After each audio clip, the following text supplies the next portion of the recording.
Students आज हम chapter number 7 में पेज नंबर 147 को पंजाब टेक्स्ट बुक डिस्कस करेंगे। आज हम जो आर्टिकल डिस्कस करेंगे डेट इज़ कॉल्ड डेंसिटी।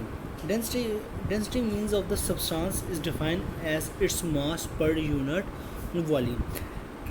जब आप किसी भी मैस सॉलिड ऑब्जेक्ट को किसी भी लिक्विड के अंदर मर्ज करते हैं, सब मर्ज करते हैं, डुबोते हैं, सिंक करते हैं, तो उसका जो मास पर यूनिट वॉल्यूम यानी कि उसके जितने यूनिट वॉल्यूम के ऊपर क्या होता है अमल कर रहा होता है या उसके ऊपर फोर्स अप्लाई कर रहा होता है या उसके ऊपर उसको कवर्ड अप कर रहा होता है, that is called its density.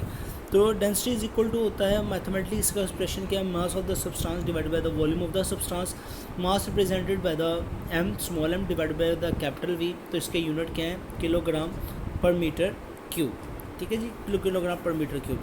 Students याद रखें, कुछ आपकी बुक के ऊपर यहाँ पर पेज नंबर 147 पर राइट साइड पर कुछ ऑब्जेक्ट्स के क्या कहते हैं वॉल्यूम रखे हुए हैं। ठीक है, ये नॉर्मली सारे तो नहीं आपको याद करने चाहिए, लेकिन इसमें कुछ इंपॉर्टेंट है जो कि लाइक सॉलिड और लिक्विड के लिहाज से कॉपर वगैरह, आयरन वगैरह, इसकी डेंसिटी बहुत इंपॉर्टेंट होती है। अगर हम अब एक एग्जांपल है कि 5 किलोग्राम वाले वाटर की कहते हैं डेंसिटी मालूम कर सकते हैं, तो याद रखिए मैंने आपको बताया कि वो मास जो लिक्विड के अंदर क्या होता है मर्ज किया जाता है, उसको हम बेसिकली क्या कहते हैं, डेंसिटी कहते हैं। 1 लीटर याद रखें 10⁻³ मीटर होता है। ठीक है, तो 5 लीटर क्या हो जाएगा, 5 मल्टीप्लाई बाय 10⁻³ ठीक है जी। याद रखिए हमने 5 किलोग्राम के मास जो वाटर की है वो डेंसिटी मालूम करनी है, तो हमारे पास formula D = m/v। 5 divide by 5 multiply by 10⁻³ 5 5 से कैंसिल हो जाएगा, तो यहाँ पर क्या आ जाएगा 10⁻³ 10⁻³ का मतलब है आपके पास है वाटर की जो डेंसिटी वो 1000 किलोग्राम पर मीटर क्यूब है। ठीक है स्टूडेंट्स, ये डेंसिटी का फार्मूला, इसमें आप काफ़ी फार्मूले को करते जनरेट कर सकते हैं। मसलन आपने वॉल्यूम फाइंड आउट करना है तो आप डेंसिटी की वैल्यू को रिप्लेस कर सकते हैं वॉल्यूम की वैल्यू के साथ। ठीक है, ये वॉल्यूम मालूम करने का फार्मूला आ जाएगा। इसके अलावा अगर आपने मालूम करना है किसी भी ऑब्जेक्ट का मास, तो आपको डेंसिटी और वॉल्यूम गिवन दिया हुआ है, तो then you put a value we convert into the your left side, आप डिलीवर कर देंगे तो मास इज इक्वल टू हो जाएगा D मल्टीप्लाई बाय V हो जाएगा। कुछ यूज़फुल इन्फॉर्मेशन भी आपकी बुक पेज नंबर 147 पे, जिसमें लीटर और सेंटीमीटर क्यूब को मीटर के अंदर और किलोग्राम पर मीटर क्यूब को कन्वर्जन करने की कहते हैं मेथड्स और वैल्यू लिखी हुई। पेज नंबर 148 के ऊपर आपके पास एग्जांपल है, the mass of the 20 centimetre cube. ठीक है, 20 centimetre cube of the stone is 500 gram. Find the density. Simple, उसने आपको वॉल्यूम भी दिया हुआ है, ठीक है, और मास भी दिया हुआ है। आप दोनों वैल्यू को करेंगे, डिवाइड करेंगे तो 500 डिवाइडेड बाई 200 तो इज इक्वल टू 2.5 ग्राम पर सेंटीमीटर क्यूब। ठीक है स्टूडेंट्स, डेंसिटी के बाद जो हमारा अगला आर्टिकल है, जिस अगली टर्म में जो है प्रेशर एक्चुअली कहते हैं कि इसको force acting normally per unit area on the surface of the body, के बॉडी की पर यूनिट एरिया के ऊपर जितनी फोर्स अप्लाई हो रही है that is called its pressure, उसको हम प्रेशर कहते हैं। P is equal to F force over area. ठीक है, तो फोर्स को हम रिप्रेजेंट करते हैं F से divide by area.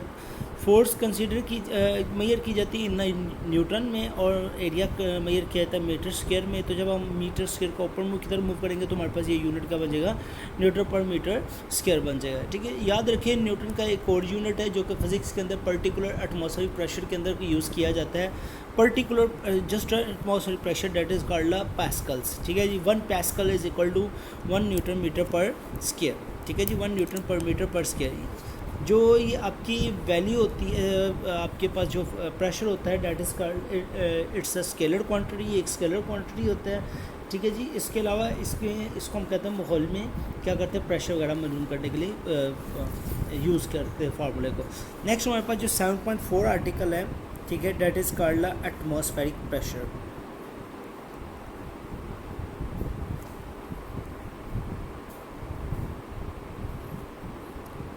Atmospheric pressure क्या होता है, हमारी अर्थ जो उनसी है it is covered with all kind of the air like a gaseous form, date is called atmosphere. ठीक है जी, ये कुछ 1000 किलोमीटर तक या कुछ 100 किलोमीटर तक हमारे सी लेवल के ऊपर फैली हुई है। ठीक है, जिसकी वजह से जो ह्यूमन बीइंग है या जो आपकी मरीन लाइफ है यानी कि जो आबी ज़िंदगी है वो ज़िंदा है। ठीक है जी, इसके बॉटम के ऊपर, इस ज़मीन के बॉटम में कहते हैं बहुत बड़े एक ह्यूज क्या कहते हैं मिक्सचर ऑफ दी गैसेस जो मौजूद है। ठीक है, वो क्या करता है, it's atmosphere is not composition जो सी होती है वो यूनिफॉर्मली नहीं होती। जैसे जैसे आप ऊपर की तरफ मूव करते जाते हैं इसकी डेंसिटी या ये डिक्रीज़ होना शुरू होता है जैसे जैसे हम क्या करते हैं ऊपर की तरफ मूव करते हैं। इसको हम क्या कहते हैं देख लेते हैं, इसके एक्सपेरिमेंट करके देख लेते हैं। आप एक टीन लें, उसको टीन लेकर उसको पानी के साथ बढ़कर फुल ना बने, पानी के साथ तकरीबन आधा बढ़कर उसको टैप के साथ बंद कर दें। टैप के साथ बंद करके उसको किसी भी चूल्हे वगैरह के ऊपर, स्टोव के ऊपर रख दें। जैसे जैसे आप उसको गर्म करना शुरू करेंगे तो पानी बॉयल होना शुरू हो जाएगा। जब पानी बॉयल होना शुरू हो जाएगा कैन के अंदर, ठीक है, तो उसके मौजूद जितना भी पानी के मॉलिक्यूल जो बुखारात बन रहे हैं वो वेपोरेट होना शुरू हो जाएंगे और वो फोर्स पर यूनिट एरिया क्या करेंगे, अप्लाई करना शुरू करेंगे, जिसकी वजह से जो आपका टिंगिन है ना वो उसकी शेप थोड़ी सी क्या होगी, एक्सटेंड होगी। ठीक है जी। अब उसके बाद आप जितना ही गर्म हो जाए उसके बाद इसी टीन को आपने उठा कर करना ठंडे पानी के नीचे रख देना है। जब आप ठंडे पानी के नीचे रख लेंगे तो ये तमाम पानी के मॉलिक्यूल्स जो से हैं ये क्या हो जाएंगे, कंडेंस हो जाएंगे। जैसे ही ये that as a steam change into the water it leaves a empty space behind it. जैसे ही ये क्या होंगे, पानी के अंदर कन्वर्ट होंगे, ये खाली जगह यहाँ पर छोड़ जाएंगे। ठीक है जी। और उसके जो प्रेशर होगा वो क्या हो जाएगा, कम हो जाएगा। किसके लिहाज से, एटमॉस्फेरिक प्रेशर के लिहाज से, यानी कि बाहर जितना प्रेशर है उसके लिहाज से इसका प्रेशर क्या हो जाएगा, बहुत ज़्यादा कम हो जाएगा। This will be a cause can do the collapse from all the direction, जिसकी वजह से ये जो बॉक्स है या जो कैन है ये हर तरफ से क्या कर जाएगा, कोलैप्स कर जाएगा। जब ये कोलैप्स कर जाएगा तो ये इस चीज़ को शो करता है कि आपका एटमॉस्फेयर, आपके एटमॉस्फेयर पर भी क्या होता है, एक प्रेशर एग्जर्ट होता है जो हर डायरेक्शन की तरफ से होता है। ठीक है।